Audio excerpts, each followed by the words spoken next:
જય સ્વામિનારાયણ. સહજાનંદ વિદ્યાલયના video lecture શિક્ષણમાં આપ સર્વ વિદ્યાર્થી મિત્રોનું હાર્દિક સ્વાગત છે. ધોરણ 12 રસાયણ વિજ્ઞાન પ્રકરણ 1 ઘનઅવસ્થા. આજે આપણે જોઈશું એકમ કોષના પરિમાણનો ઉપયોગ કરી પદાર્થની ઘનતાની ગણતરી માટેનું સૂત્ર તારવું. મતલબ આ પ્રશ્નનો જવાબ છે ને 4 ભાગમાં વહેંચેલો છે કે ભાઈ પહેલા પ્રાથમિક કઈ બાબતોની જરૂર પડે, પછી આ ઘનતાનું સૂત્ર તારવા માટે કઈ બાબત ધારવી પડે, એટલે કે કઈ બાબત પ્રાયોગિક રીતે નક્કી કરવી પડે, પછી સ્ટેપ બાય સ્ટેપ ઘનતા બરાબર દળ ભાગ્યા કદ, એટલે કદ કેવી રીતે નક્કી કરવું, દળ કેવી રીતે નક્કી કરવું, એના આધારે ઘનતા કેવી રીતે નક્કી કરવી એનું સૂત્ર તારવાનું, અને પછી એ ઘનતાના સૂત્રનું મહત્વ લખવાનું. તો સૌથી પહેલાં આપણે જોઈએ કે ભાઈ એકમ કોષના પરિમાણ એટલે ધારની લંબાઈ ABC અથવા તો ખૂણાના માપ આલ્ફા બીટા ગેમા એ એકમ કોષના પરિમાણ છે. તો એક તો એકમ કોષના પરિમાણ એટલે કે ધારની લંબાઈ હોય ABC, એના ઉપરથી એનું કદ નક્કી કરી શકાય. જો જુદી જુદી લંબાઈ હોય ABC તો કદ બરાબર A ગુણ્યા B ગુણ્યા C. પણ જો સમઘન હોય તો દરેક ધારની લંબાઈ સરખી હોય તો A ગુણ્યા A એટલે A ઘન. એટલે એક તો પહેલી વાત એ નક્કી થાય કે એકમ કોષના પરિમાણો પરથી એકમ કોષનું કદ ગણી શકાય છે. આમ એકમ કોષના પરિમાણ એટલે કે ધારની લંબાઈ પરથી એકમ કોષનું કદ આપણે ગણી શકીએ છીએ. એ જ રીતે કોઈ ધાતુ હોય કે કોઈ ઘન પદાર્થ હોય તો એની ઘનતા આપણે જાણતા હોઈએ તો એકમ કોષમાં રહેલા પરમાણુનું દળ નક્કી કરી શકાય, એટલે કે એક પરમાણુનું દળ પણ નક્કી કરી શકીએ છીએ. આમ જો આપણે ધાતુની ઘનતા જાણતા હોઈએ તો એકમ કોષમાં રહેલા પરમાણુનું દળ ગણી શકીએ, અને એકમ કોષમાં રહેલા પરમાણુનું દળનું નિર્ધારણ કરીએ તો એના ઉપરથી આ સૂત્રની મદદથી એવોગેડ્રો અંક છે એનું પણ નિર્ધારણ કરી શકાય છે. આમ કહી શકાય કે ભાઈ એકલ પરમાણુના દળનું નિર્ધારણ કરીએ તો એના પરથી એવોગેડ્રો અંકનું નિર્ધારણ કરી શકાય છે. નિર્ધારણ શબ્દ પાઠ્યપુસ્તકમાં લખ્યો એટલે બાકી એકમ કોષ એકલ પરમાણુનું દળ નક્કી કરીએ તો તે પરથી એવોગેડ્રો અંકની પણ ગણતરી કરી શકાય છે. આમ આ બાબતો છે એક કયા પદ ઉપરથી કયા પદની ગણતરી કરી શકાય એ દર્શાવે. હવે જો આપણે ઘનતા જાણવી હોય તો ક્ષ કિરણ વિવર્તન પ્રયોગની મદદથી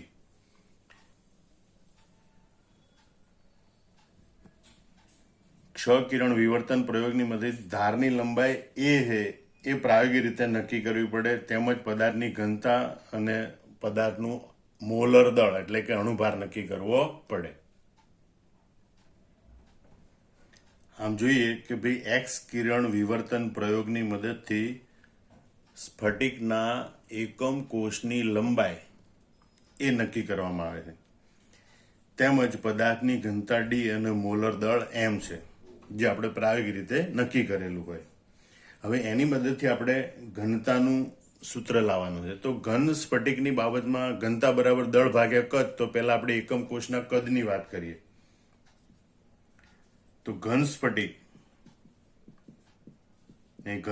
એટલે કે સમઘન સ્ફટિક કે જેની દરેક ધારની લંબાઈ સરખી હોય, A = B = C હોય. એટલે ઘન સ્ફટિકની બાબતમાં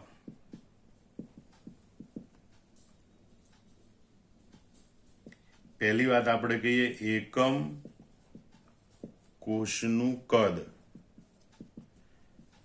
બરાબર A ઘન થશે, કારણ કે ત્રણેય ધારની લંબાઈ સરખી છે એટલે કદ અથવા તો ઘનફળ બરાબર A ગુણ્યા A એટલે A ઘન, અને માટે આ પરિમાણ પરથી એકમ કોષનું કદ બરાબર A ઘન થાય.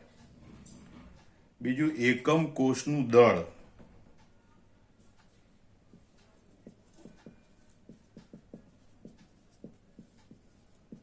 બરાબર એકમ કોષમાં રહેલા પરમાણુની સંખ્યા ગુણ્યા દરેક પરમાણુનું દળ. પરમાણુની સંખ્યા માટે સંજ્ઞા છે Z. એકમ કોષમાં રહેલા પરમાણુની સંખ્યા Z વડે દર્શાવાય. અહીંયા યાદ રાખજો કે માનો કે સાદો ઘન એકમ કોષ હોય તો એમાં Z બરાબર 1 હોય, એટલે કે એકમ કોષ દીઠ પરમાણુની સંખ્યા 1 હોય છે. BCC રચના એટલે કે અંતઃકેન્દ્રિત કોષ હોય તો Z બરાબર 2 હોય છે, એટલે કે એના એકમ કોષ દીઠ 2 પરમાણુ હોય છે. અને જો FCC રચના હોય તો એમાં એકમ કોષ દીઠ Z બરાબર 4 પરમાણુ હોય છે. એટલે આ વાત યાદ રાખવાની. ઝેડ એટલે એકમ કોષ દીઠ રહેલા પરમાણુની સંખ્યા અને દરેક પરમાણુનું દળ, જે તે તત્વ હોય એ તત્વના પરમાણુનું દળ, એટલે પરમાણુની સંખ્યા ઝેડ અને દરેક પરમાણુનું દળ એમ.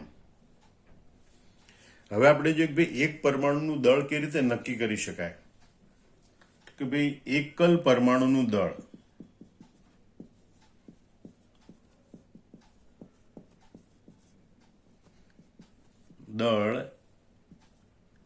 એમ બરાબર મોલર દળ ભાગ્યા એવોગેડ્રો અંક. એટલે હકીકતમાં તેમ હોય કે ભાઈ એવોગેડ્રો અંક જેટલા પરમાણુનું દળ મોલર દળ જેટલું હોય તો એક પરમાણુનું દળ કેટલું, એટલે એમ ગુણ્યા 1 ભાગ્યા n એટલે m ભાગ્યા n. આ રીતે ત્રિરાશિ મૂકીને પણ આપણે સમજી શકીએ. ફરીથી યાદ કરો, એવોગેડ્રો અંક એટલે કે 6.022 ગુણ્યા 1023 જેટલા પરમાણુનું દળ એટલે અણુભાર જેટલું હોય તો એક પરમાણુનું દળ કેટલું, એ એકલ પરમાણુના દળનું સૂત્ર આપણે આવી રીતે આવી શકે. અને માટે લખી શકાય કે m is equal to capital M upon n, જ્યાં m એટલે મોલર દળ. મોલર દળ એટલે એક મોલ પદાર્થનું દળ, એટલે જો તત્વ હોય તો એના માટે પરમાણુય દળ આવે, અને જો સંયોજન હોય તો આણ્વીય દળ આવશે. અને Na એટલે એવોગેડ્રો અંક, જેનું મૂલ્ય આપણે જાણીએ છીએ 6.022 ગુણ્યા 1023. Na એટલે એવોગેડ્રો અંક. હવે આપણી પાસે ઘનતાનું સૂત્ર છે, ભાઈ ઘનતા બરાબર દળ ભાગ્યા કદ. તો આપણે લખવું હોય તો એકમ કોષની ઘનતા, જેને આપણે ડી કહીએ, તો ઇઝ ઇક્વલ ટુ ઘનતા બરાબર દળ ભાગ્યા કદ. તો એકમ કોષ માટે છે તો એકમ કોષનું દળ ભાગ્યા એકમ કોષનું કદ. ઘનતા બરાબર દળ ભાગ્યા કદ.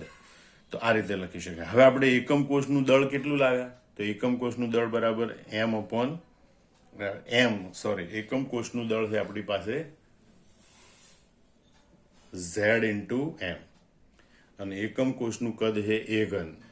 એકમ કોષનું દળ છે z ઇન્ટુ m અને એકમ કોષનું કદ છે a ઘન. એટલે આપણે દળ લખીએ z ઇન્ટુ m અને કદ લખીએ આપણે a ઘન.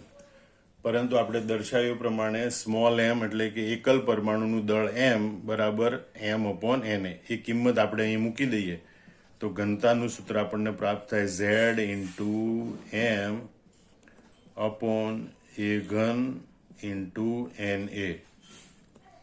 તો આ સૂત્રની મદદથી આપણે સ્ફટિકમય ઘન પદાર્થ હોય એની ઘનતાની ગણતરી કરી શકીએ.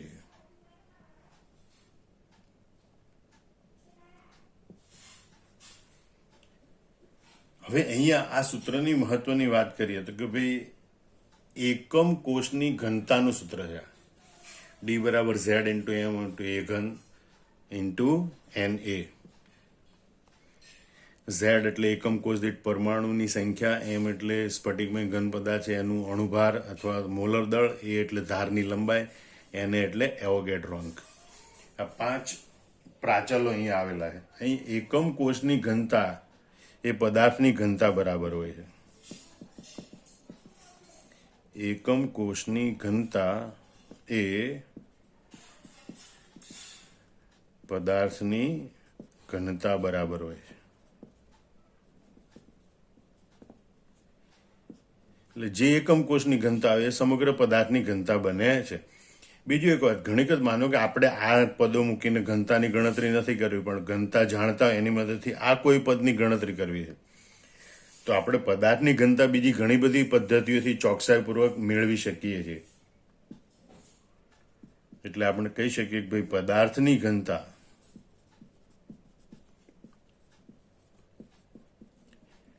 બીજી પદ્ધતિઓથી પણ ચોકસાઈપૂર્વક મેળવી શકાય છે.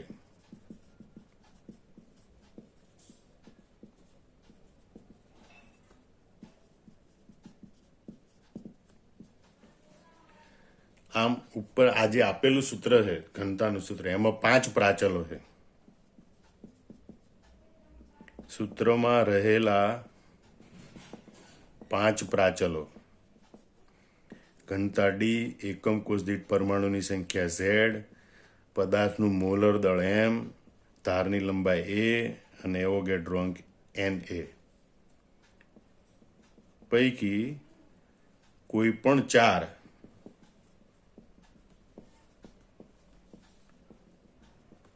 જાણતા હોઈએ તો 5માની ગણતરી કરી શકાય છે. આ જે ઘનતાનું સૂત્ર છે દાખલાની ગણતરી માટે પણ ખૂબ અગત્યનું છે. હવે ફરીથી આપણે જોઈ લે પરીક્ષામાં પ્રશ્ન પૂછાય તો આપણે કેવી રીતે લખવાનો રહેશે.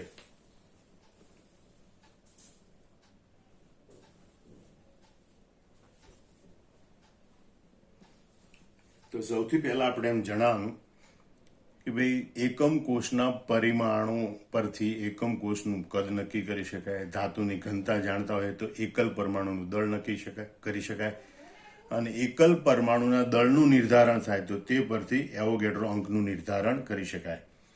આ એકમ કોષની ઘનતાનું સૂત્ર તારવવાનું મહત્વ છે. હવે એ માટે આપણે કે ભાઈ કઈ બાબતો પહેલા જાણવી પડે ઘનતા નક્કી કરવા માટે. તો કે ભાઈ ધારો કે એક્સ કિરણ વિવર્તન પ્રયોગની મદદથી સ્ફટિકમય ઘનના એકમ કોષની ધારની લંબાઈ એ નક્કી કરવામાં આવી છે. તેમજ એ સ્ફટિકમય ઘન પદાર્થની ઘનતા ડી અને એનું મોલર દળ એમ છે.